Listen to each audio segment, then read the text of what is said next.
Welcome back to Movie Recaps. Today I will show you a sci-fi, romance, drama film from 2016, titled Passengers. Spoilers ahead. Watch out and take care.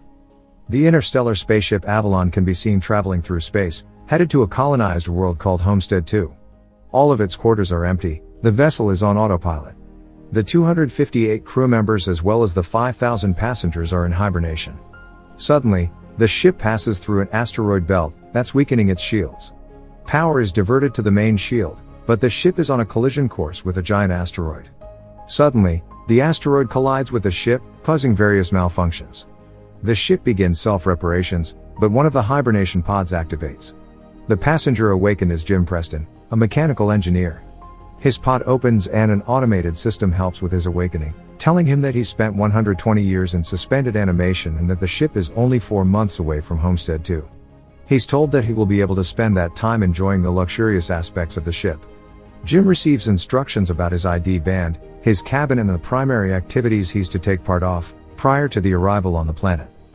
Excited and nervous to meet the people on the ship, he gets ready, leaves his cabin and walks into an automated class meant for an entire learning group.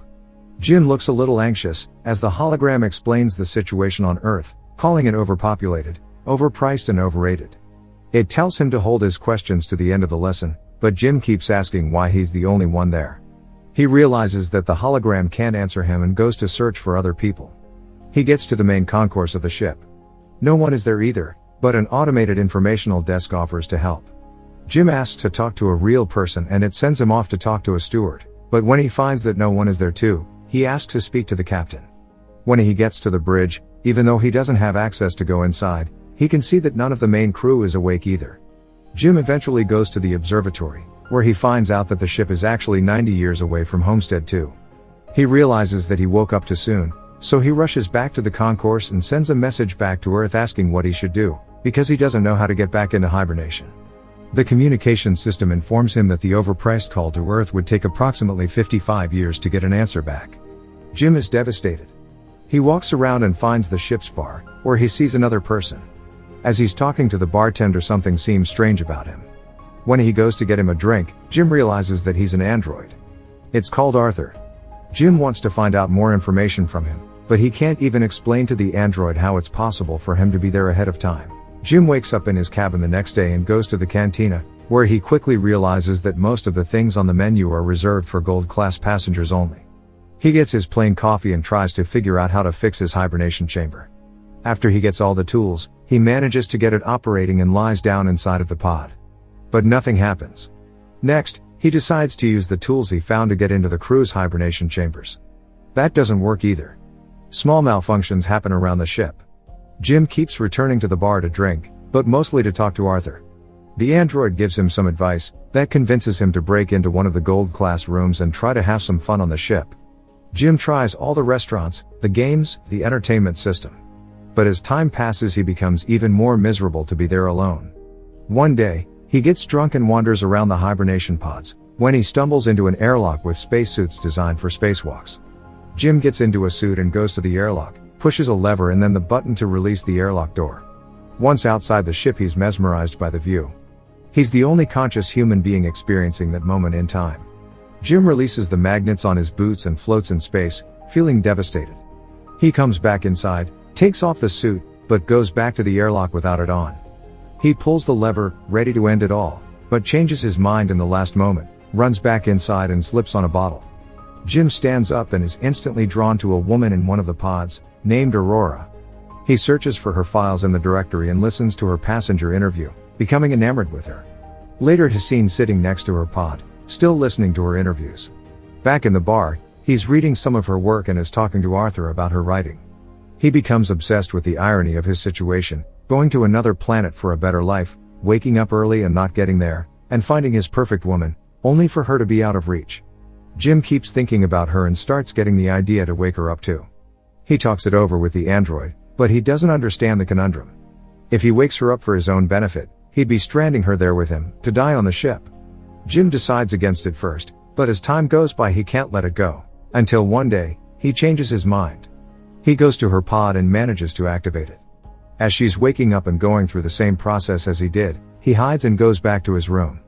A little bit later he goes to the main concourse, hoping to find her. And there she is, just as confused as he was a year ago. Jim tells her they're the only ones awake and takes her to the observatory. Then he tells her that he can't get to neither the crew, nor the main commands of the ship. Aurora freaks out and wants to get back into her pod. When they get to it, Jim explains that there is no special equipment on the ship that can help them get back into hibernation, effectively telling her that they're stranded. They go back at the concourse and he tells her that she should rest, since she just came out of hibernation. She feels sorry for him, having to spend more than a year alone on the ship. Jim goes back to the bar, feeling regretful about what he did. He asks Arthur not to tell Aurora that he was the one that woke her up. The next day, Aurora wakes up. She goes back to the concourse and asks the automated info desk about the hibernation pods. Jim joins her there and they go to get breakfast. As they leave, the info desk has some sort of malfunction. In the cantina, Aurora realizes that Jim has been eating the same breakfast for more than a year and gets him one of the gold class menus. They talk about the possibility to fix the pods, but, unlike Jim, Aurora isn't ready to give up. She searches through the infirmary, then goes through research documents, eventually ending up at the crew's hibernation quarters trying to break the doors open. Jim notices more malfunctions throughout the ship. Sometime later, Aurora laments about her life on the Avalon. She writes, jogs around the ship and swims in the pool, becoming more and more aware of her situation. She goes to the cantina to interview Jim, thinking that his story might be interesting. She asks why he immigrated to the colony. Jim answers with slogans from the company first, but then further explains that he hopes that on the new world he could be somebody, he could build a life. Later, they end up in the observatory and Aurora finally shares her reason to be there. Unlike the other passengers on the ship, she has a round-trip ticket. Her idea was to go to Homestead 2, live there for a year and come back to Earth, to become the first journalist that has ever done that, writing the greatest story that ever was. Aurora slowly gives up on finding a way to fix their current predicament and Jim figures out a way to cheer her up. He takes her dancing, to the cinema, and to the basketball court. Lastly, he takes her to the bar to meet Arthur. She relaxes for a bit, until she remembers their situation. Jim is left alone with the android, feeling awful about what he's done to her. The next moment he's seen tinkering with something and in the other Aurora walks into the observatory to find a miniature of the Chrysler building he made for her. Sometime later, they go on a date at the bar. They have dinner and share stories about their lives. She tells him that her father died when she was a teenager. After the dinner, Jim takes Aurora to the airlock and they get into the spacesuits. They go out for a spacewalk together. Jim finally has someone to share that magnificent experience with. Jim switches off the magnets on their boots and they float together in space. They come back inside and immediately kiss, retreat to his cabin and sleep together. Soon after, they start living like a couple. Aurora moves into his cabin and writes about her life on the ship. They jog together, eat together, sleep together. Jim explores the ship further and finds the hydroponics bay. He brings Aurora flowers. One day the ship passes by a red giant and they go to the observatory to see it. It's Aurora's birthday, so later that night they celebrate it in one of the many restaurants on the ship and then the bar. Jim goes to the washroom and prepares the ring he made for Aurora, while she stays in the bar chatting with Arthur. The android tells Aurora that Jim woke her up intentionally, unaware that he was still to keep that a secret. Suddenly, Jim comes back and she confronts him in absolute disbelief. She runs away furious and panicked. Jim comes back to his cabin to find all her things gone. He runs into her in the cantina the next day, but the moment he speaks, she runs away. Aurora is desperate. One night she goes over to Jim's cabin, punching and kicking him, wanting to kill him. Talking to her over the comm because she keeps avoiding him, Jim tries to apologize and explain his actions to her. He tells her he fell in love with her, but Aurora doesn't care. She can't forgive him for taking her life. One night, as Jim is in his cabin, another malfunction happens. The ship faces a critical error and the main command shuts down. Later, he walks into the elevator and it malfunctions.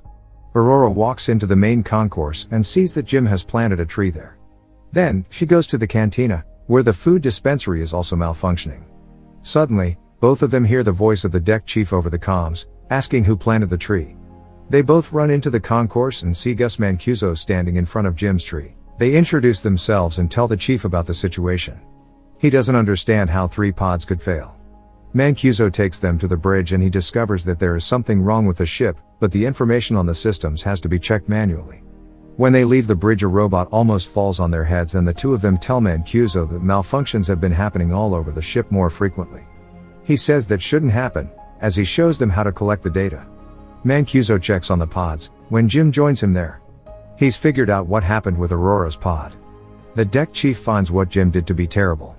Later, he's at the bridge checking the collected data, when Aurora joins him. They talk about what happened with her pod, but he tells her that he can't do anything about it. Jim walks in with the 16th broken robot. Mancuso feels the hibernation sickness, so he goes to rest, but as he walks out, he coughs out blood. That night, Aurora can't sleep, so she goes for a swim. Suddenly there's gravity loss throughout the ship and she starts drowning as the water from the pool moves with her. The gravity drive resets and she barely makes it out alive. They both run into each other going to find Mancuso. The three of them are back at the bridge, slowly discovering what has been going on with the ship. Mancuso figures out that something happened 2 years ago, taking out a major system. They need to find and fix what has caused the failure, because the entire ship is trying to pick up the slack. If they don't fix it, the entire vessel will be stranded. They go to find the problem, but Mancuso faints, so Jim and Aurora take him to the infirmary. He's dying and there are no treatments that can stop it or prolong the time he has left. Sometime later, the three of them meet in the observatory and Mancuso gives Jim his ID bracelet, tells them to fix the ship and immediately perishes. Suddenly, the lights change to an alarming red and the ship starts shaking. Jim tells Aurora that he needs her help, and they run toward engineering, but there's another failure in the gravity drive. And immediately another one that afflicts Arthur as well. Jim deactivates him. They finally arrive in engineering and start looking for the problem. They find it in the power plant and as they open the hatch, Aurora gets sucked in. The asteroid has caused a breach in the hull in that area. Jim gets sucked in too, but he holds on to the hatch, as it keeps closing on him. Eventually he gets sucked in too, but they quickly manage to seal the breach. Instantly after fixing that problem, Jim realizes that there is more than one breach in the hull. The two of them follow the trajectory of the meteor and find that it has hit the reactor control computer. Jim thinks he can find replacement parts for it. They find the part and change it, but the process of venting the reactor still fails. They do it manually, but it fails again. Jim figures out that he needs to open the vent door from outside of the ship, so they can cool the reactor down. Both of them go to the airlock and as he's getting ready to go out, he gives Aurora Mancuso's bracelet, because he might not come back. She helps him with the suit and as he walks into the airlock she tells him to come back because she can't live on the ship without him. Aurora goes back to the reactor, where the temperature has hit critical heights. A bolt from the reactor propels into her arm, as Jim is getting closer to the vent from the outside and sees the door. The temperature rises in the reactor room, while he is trying to bypass the vent door to open it. He soon realizes that he'll have to manually hold the door open so the reactor can vent and he tells Aurora. She doesn't like the plan, but he goes ahead with it and tells her to vent the reactor. She doesn't want him to die and they argue, but he tells her that they have to save the other people and she vents the reactor. The process is successful, but the fumes from the reactor push Jim away and break his tether. The pressure in his suit is dropping too. He tells Aurora what happened and she moves as fast as she can to get to another suit and bring him in. He apologizes to her again. She puts on a suit and flies out to get him, but her tether is too short. She's pulled back, but suddenly grabs onto his tether and manages to pull him in. Aurora drags Jim into the infirmary, only to find out that he's already dead. She uses Mancuso's bracelet to override the medical protocols and to resuscitate him. The medical pod does the work automatically and revives Jim. Aurora forgives him. Later, Aurora fixes Arthur and they give Mancuso a proper space burial.